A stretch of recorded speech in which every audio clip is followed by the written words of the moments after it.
Okay, so let's be real. Cameras and videos are an expensive thing to get into. So if you're looking for a starting YouTube setup or if you're looking for a starting streaming setup, a webcam might be a good option. But the thing is, I don't know if you guys ever noticed, but webcam footage typically looks like webcam footage. So when EMEET sent me over their S800 4K streaming webcam, I'm curious to know exactly how webcammy the footage looks on this thing and if I can make this look professional. So when I say webcammy footage, I think you guys know what I'm talking about, right? That dark, the grainy, low-res image that you typically get when you turn on a webcam.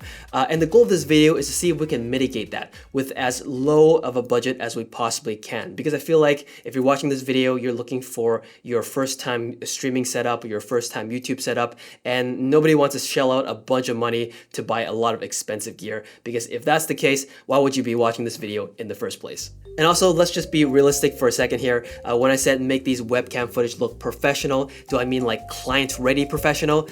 No, not a chance. But like I said, if we can mitigate that webcammy look of these webcams and make them look more like traditional cameras, then honestly, I think that's a win and I'm happy. So as a disclaimer, EMEET did send me over their S800 webcam for the purpose of this video. So I'm gonna be using this camera for this demonstration. But do note that you can use any other webcam that you might have or that you might wanna use. Just keep in mind that there will be a few features that this webcam has that yours may not have. So just note that you might have to find workarounds for some of these features.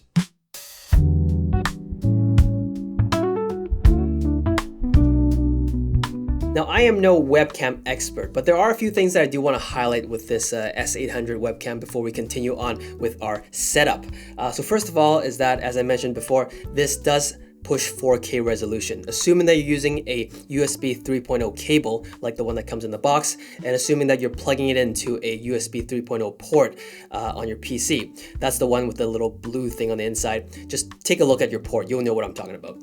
So if you can do that, then you can actually push 4K resolution.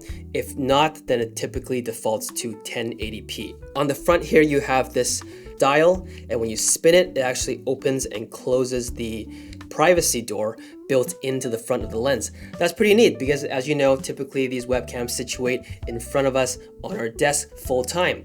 It's nice to know that if one day my PC gets hacked, my beautiful face won't be captured and used without my permission. On the back here, there is a massive heatsink with a warning label on the top that says, "Caution, hot, do not touch." And you really shouldn't touch it because it does get very hot. As I mentioned, this does push 4K resolution, so you need a way to dissipate some of that heat. So it's nice to see that they consider that and have a heat sink on the back here. Just make sure you don't touch it. So on the bottom, you have a clamp to mount on top of your monitor, nothing too special. But when you look below that, you actually see a quarter 20 tripod mount on the very bottom, which is kind of one of the reasons why I wanted to make this video, because with a tripod mount, that means that I can actually move the webcam away from my desk. Because one of the factors that make webcam footage looks kind of like webcam footage is the fact that it's always situated here facing you in front of your computer. It just has that webcam sort of a framing. But if I can move the camera away from my desk, then it can kind of trick the mind and, you know, has this false sense of illusion of that this isn't a webcam. So let's see if that actually works out for us. But I think the most impressive thing to note about this webcam is that it actually has pretty darn good autofocus. So apparently this has a Sony half-inch sensor on the inside. First of all, that is a sensor size that is larger than most webcams, so that's good. And it's also made by Sony. And as we know, Sony autofocus is pretty darn good. So this actually has a really snappy and quick and accurate autofocus, which makes this a great webcam for like product reviews, or if you do like makeup tutorials and you need to show the camera which makeup you're using. This is a great webcam for that.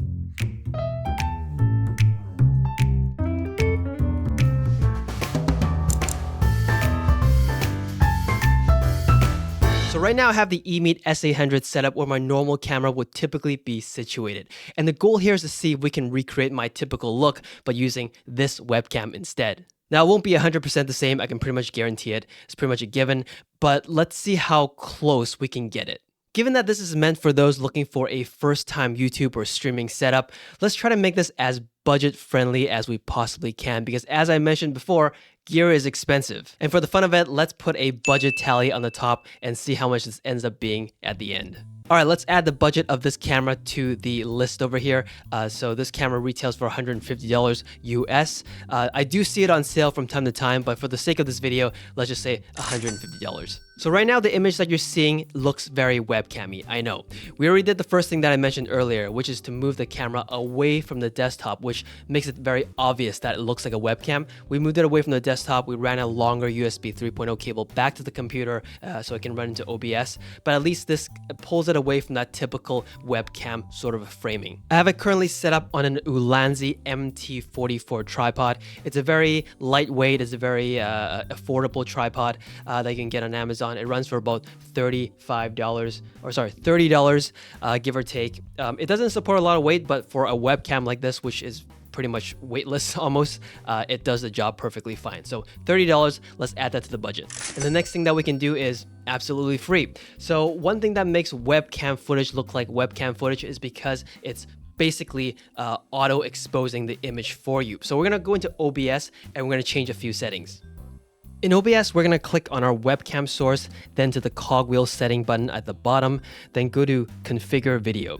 So you see that there's a bunch of settings that we can adjust here, and a few of these has the auto checked off on the right hand side. We're going to turn these off and set things manually ourselves.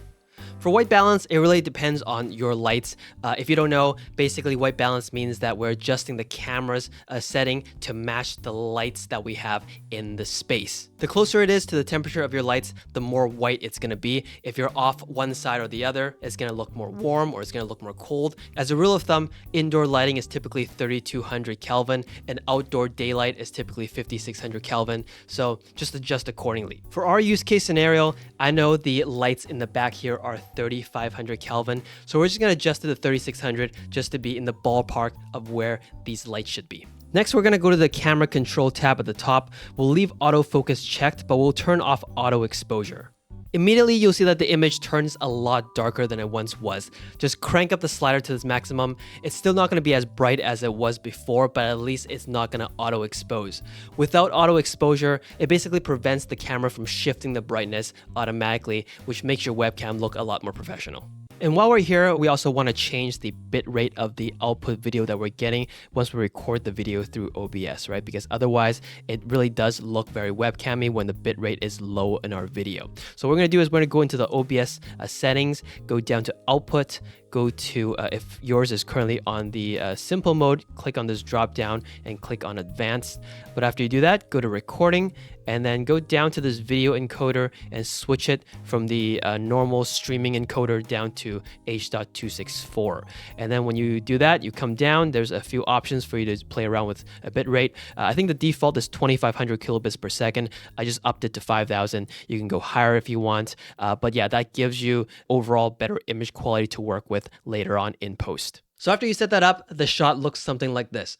Pretty dark, right? Which means we have to add some lights. So the light that I have here is the SmallRig P200 Beauty Panel LED, something like that. Unfortunately, this light is already discontinued, but I did find some alternatives out there, like for example, the Godox P260 and also the newer 192 LED.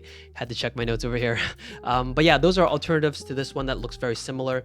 The idea here is that you can get something else if you like, but just make sure that you get something that with a large LED panel. There's a lot of lights out there that are very small and kind of point source LEDs. Those will typically not work very well for faces. The larger the panel that you get, the softer it is on the face. This one, for example, measures 11 inches across. Check the measurement for your light. Again, find something that's similar or larger. The larger it is, the better on the face. Also, try to get something that has a diffusion panel on it.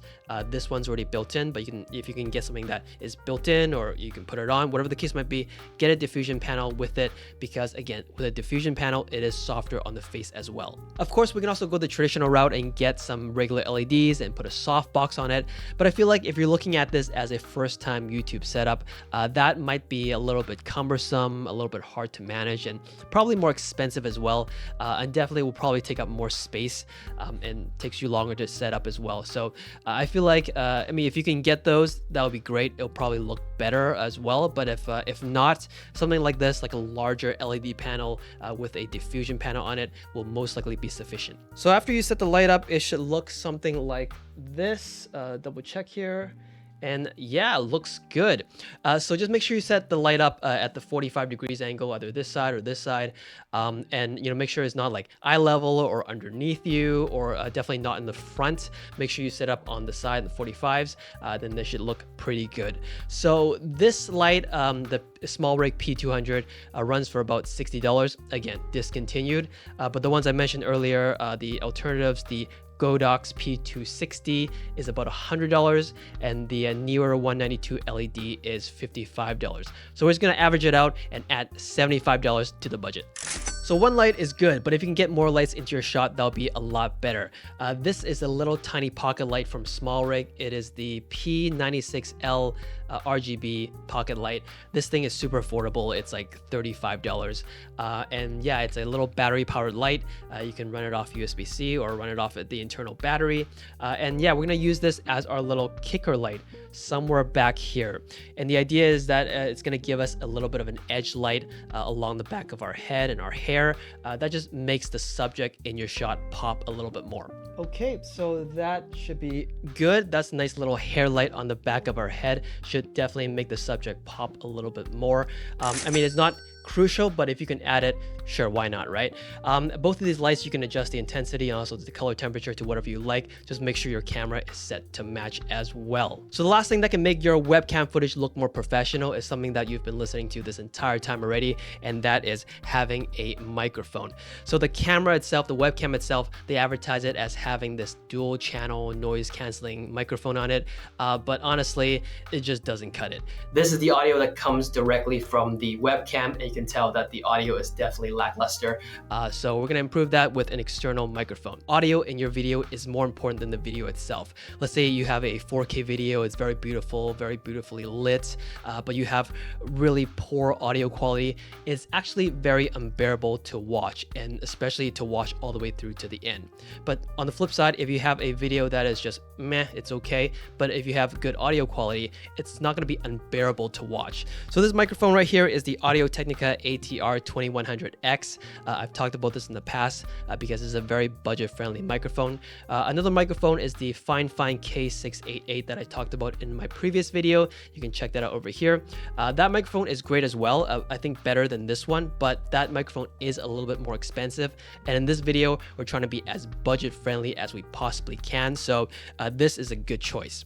The benefit of this microphone is that it has a combo XLR and USB-C jack. So for those starting out, you can plug it USB-C directly into the computer, get your recordings done. It's just as easy as that. And then when you want to upgrade later, you can also get an interface and use the XLR port, which is an analog signal, and get much better audio quality. So this is ultimately the final look of the shot, and the total budget is $370. If we were to add in the little doodads like the cables and the mic stands and stuff like that, you're looking at maybe $400 or $450 max, and that is honestly a very good price, a very budget-friendly price if we're talking about video. If you want to consider getting like lights and these other equipment like a microphone and stuff like that, you're definitely gonna go over $450 if you were to get a fancier camera. And you can obviously dress up the scene a little bit better as well and add more practical lights in the background. Practical lights basically just means lights that you can actually see in frame. Right now I just have a floral lamp here, but you can maybe put some, I don't know, like Christmas lights, put them further back, make them bloom and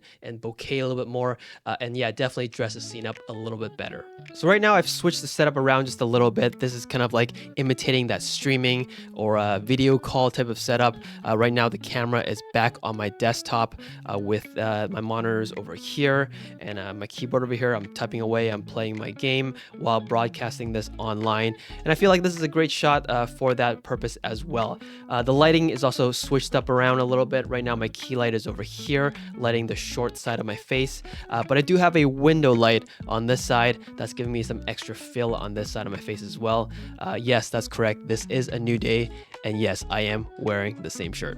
So this EMEET S800 also has a view zooming features as well. So in order to get to that, we have to go into OBS, click on our media source, go down to our settings cogwheel, and then we click on configure video, and on this pop-up, we go to the camera control tab, and on the first slider is our zoom slider, so we can zoom out, and then we can also zoom in onto my face.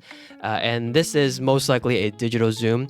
And if you guys don't know, digital zoom basically just means you're cropping into your image. So it's basically losing resolution, right, when you do that. And you're degrading the image quality ever so slightly. So I feel like this is depending on your use case scenario. So if you want to use it for your streams or you're streaming a video game or whatnot, I feel like this angle is most likely just this small little thing on the corner of your screen. So if that's your use case scenario, then feel free to zoom in if you need to. I feel like it's not going to be that big of a deal, especially once you shrink this down to that little thing in the corner. But if you're using this as a YouTube video camera and you're going to be playing this full screen, then I would really advise against doing that. I just want to touch on a few alternatives as well if you're looking at this as a first-time YouTube camera, because there are definitely a few other alternatives out there that are also budget-friendly as well, right? Like, for example, your phone. Your phone is more expensive than a webcam, but everybody already has a phone. In my use case scenario though, my phone is typically where I keep a log of my notes and also my the things I need to say when I'm making these videos. So I reference back to my phone pretty often. Having the phone here and having to like scroll through and stuff like that makes it very inconvenient for my use case scenario. For yourself, that might not be a problem at all. And the advantage of using a webcam as well is that it's already conveniently plugged into the computer already. So once you finish recording, basically the files are already in your PC ready to be edited. So to answer my question from the beginning of this video, does the EMEET S800 look webcammy? Yes, it does, out of the box, but you can definitely tweak it to make it look better. And can we make webcams look professional? I feel like we did okay. I feel like the image definitely looks a lot less like a webcam and more like a traditional camera. And honestly, that is already a win in my books. Thank you again to EMEET for sending the camera over for this video. And if you guys are interested in any of the stuff we talked about today, feel free to use my affiliate links below just to help the channel out by giving me a small kickback. But yeah, let me know what you guys think. Do you think the image looks good? Do you think it still looks horrible? Let me know in the comments below. All right, bye.